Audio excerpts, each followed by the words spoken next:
कभी सोचा है कि ऑफिस में कोई बड़ी खबर ऑफिशियल ईमेल आने से पहले ही सबके कानों तक कैसे पहुंच जाती है?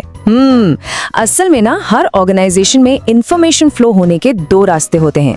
एक तो होता है सीधा साधा ऑफिशियल हाईवे और दूसरा वो घुमावदार अनऑफिशियल गलियारा। आज हम इन्हीं दोनों रास्तों की गहराई में उतरेंगे, तो चलिए शुरू करते हैं। तो आज के हमारे सफर में हम क्या क्या देखने वाले हैं? सबसे पहले हम कम्युनिकेशन के इन दो रास्तों को समझेंगे, फिर हम देखेंगे कि ऑफिशियल चैनल आखिर काम कैसे करता है। उसके बाद हम गोता लगाएंगे ग्रेपवाइन की दिलचस्प दुनिया में, मतलब जो अनऑफिशियल बातें होती हैं उसके अलग अलग नेटवर्क को समझेंगे।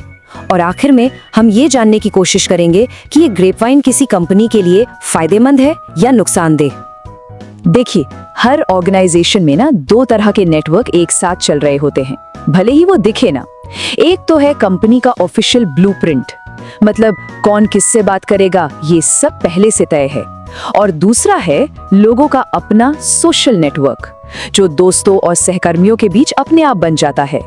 तो चलिए सबसे पहले उस ऑफिशियल ब्लूप्रिंट को ही समझते हैं। तो सबसे पहले बात करते हैं फॉर्मल कम्युनिकेशन की। इससे आप ऑर्गेनाइजेशन का ऑफिशियल नर्वस सिस्टम समझ सकते हैं। ये पूरा का पूरा हायरार्की के हिसाब से चलता है, मतलब कौन सीनियर है कौन जूनियर। ये वो स्ट्रक्चर है जिसे बनाया ही इसलिए गया है ताकि काम एक सिस्टमैटिक तरीके से पूरा हो सके। अब इसमें सबसे जरूरी बात पता है क्या है? ये कम्युनिकेशन लोगों के बीच नहीं बल्कि पदों के बीच होता है। मतलब मैनेजर की कुर्सी पर बैठा इंसान टीम लीडर की कुर्सी पर बैठे इंसान से बात कर रहा है। इससे कोई फर्क नहीं पड़ता कि वो पर्सनली एक दूसरे को जानते हैं या नहीं। इंफॉर्मेशन का जो फ्लो है वो पूरी तरह कंपनी के ऑर्गेनाइजेशनल चार्ट के हिसाब से ही चलेगा। हाँ, लेकिन जैसा कि होता है हर सिस्टम के अपने फायदे और नुकसान हैं। तो एक तरफ फायदा ये है कि सब कुछ स्ट्रक्चर्ड रहता है, भरोसेमंद होता है।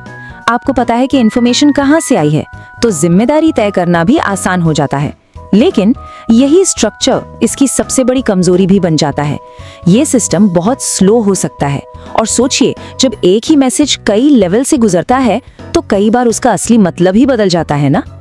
अच्छा, तो अब इस फॉर्मल एकदम स्ट्रक्चर्ड दुनिया से बाहर निकलते हैं और बात करते हैं कम्युनिकेशन के ज्यादा इंसानी पहलू की। ये वो बातें हैं जो लंच ब्रेक पर होती हैं या कॉफी मशीन के पास या फिर ऑफिस के गलियारों में। और इसका एक बहुत ही मजेदार और फेमस नाम है द ग्रेपवाइन। तो ये ग्रेपवाइन है क्या? ये वो नेटवर्क है जो लोगों के आपसी रिश्तों से बनता है, उनके जॉब टाइटल से नहीं। ये किसी भी कंपनी का आप कह सकते हैं सोशल फैब्रिक है। और इसी में अफवाहें, आधी अधूरी बातें और हाँ, कभी कभी काम की बहुत जरूरी इंफॉर्मेशन भी बहुत तेजी से फैलती है।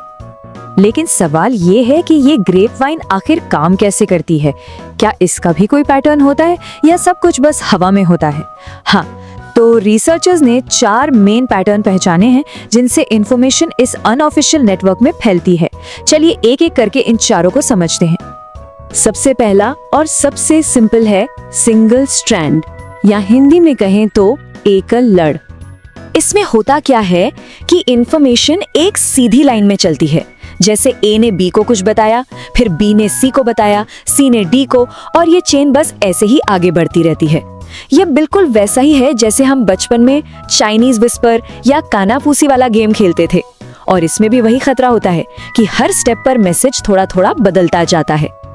अब आते हैं दूसरे नेटवर्क पर, जो पहले वाले से कहीं ज्यादा तेज है, और इसका नाम है गपशप या गॉसिप। ये एक तरह से ब्रॉडकास्ट जैसा है। इस मॉडल में एक इंसान होता है जो इंफॉर्मेशन का सेंटर होता है, जैसे यहाँ एच। अब ये इंसान बिना सोचे समझे उसे जो भी मिलता है सबको वो बात बता देता है। यहाँ कोई फिल्टरिंग नहीं होती, बस एक इंसान से खबर निकलती है और सीधे कई लोगों तक फैल जाती है। तीसरा नेटवर्क है गुच्छा या क्लस्टर, और ये वाला ना असल दुनिया में सबसे ज्यादा कॉमन है और इसकी बुनियाद है भरोसा। तो असल में ज्यादातर ऑफिस गॉसिप ऐसे ही फैलती है। यहाँ देखिए, ए हर किसी को बात नहीं बता रहा, वो सिर्फ उन लोगों को बता रहा है जिन पर उसे भरोसा है, जैसे सी, डी और एफ। फिर उनमें से मान लीजिए एफ अपने भरोसे के लोगों बी और आई को बताता है। तो इस तरह इंफॉर्मेशन भरोसे के छोटे छोटे गुच्छों में फैलती है। ये गॉसिप वाले तरीके से कहीं ज्यादा टारगेटेड होता है। और अब आते हैं चौथे और आखिरी पैटर्न पर, जो सबसे ज्यादा अनप्रिडिक्टेबल है। इसे कहते हैं संभाव्यता या प्रोबेबिलिटी। यहाँ इंफॉर्मेशन का फ्लो पूरी तरह से रैंडम होता है, मतलब बस चांस की बात है। यहाँ कोई लॉजिक नहीं है, कोई फिक्स्ड पैटर्न नहीं है। एक इंसान बस संयोग से रैंडमली कुछ लोगों को खबर दे देता है।